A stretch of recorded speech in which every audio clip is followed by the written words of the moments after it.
Mzee Butiku, umeonyesha chuki ya wazi na kanamna fulani ka wazi kanakoonyesha kuna kafulaa fulani hivi amazing kwa kilichofanyika juu ya Polepole.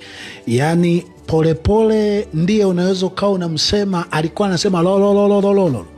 Yaani katika yale aliyokuwa anasema hakukuwa na pointi yoyote ambayo ungeweza kuinukuu, ni lololololo. Polepole wanamtafuta. Mnajua aliko?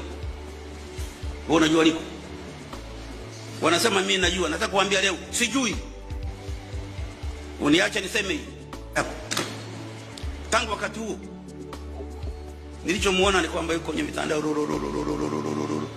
Mwisho nimeona kwenye nyumba yake wanasema damu yake ni hii, lakini sikumuona yeye mwenyewe, sijui alikwenda wapi. Mnajua aliko? Unasema damu yake, wakaenda kule wakasema tu ndo nyumba aliyokuwa naishi, damu hii hapa.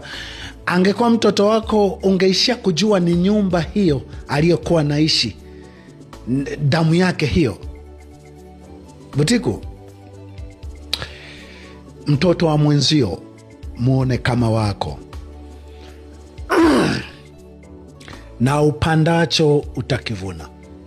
Kama ikiwa mtoto wa mwenzio hana maana hivyo, uliona damu zake, damu zake, damu zake, damu zake, na nimesema umeonyesha ka kiwango fulani ka ushindi na furaha kuona hizo damu. Mtoto wa mwenzio ungemwona kama mtoto wako, ungetuambia ulichukua hatua gani na gani, ulichukua hatua ipi na ipi kumtafuta Humphrey Polepole. Moja, kama mtoto wa mwenzio unavyomwona kama mtoto wako, lakini mbili, kama mtu ambaye wakati fulani ni kama alikuwa anaonyesha heshima kubwa sana kwako, na aidha mlikuwa na mahusiano mazuri sana na yeye. Lakini tatu, kama binadamu mwenzio. Anyway,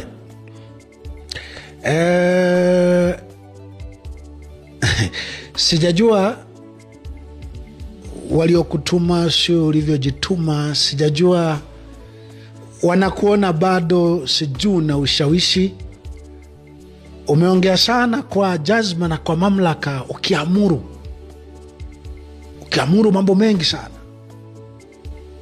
Yaani unaamuru kana kwamba ni mzee fulani mwenye ushawishi ambaye utakavyotoa maelekezo, watu wote waelekee huku, wataelekea kule. Mimi nadhani nilishawahi kusema habari yako, Mzee Butiku. Ulishapoteza ushawishi huo. Huu sio wakati wa kupaka rangi upepo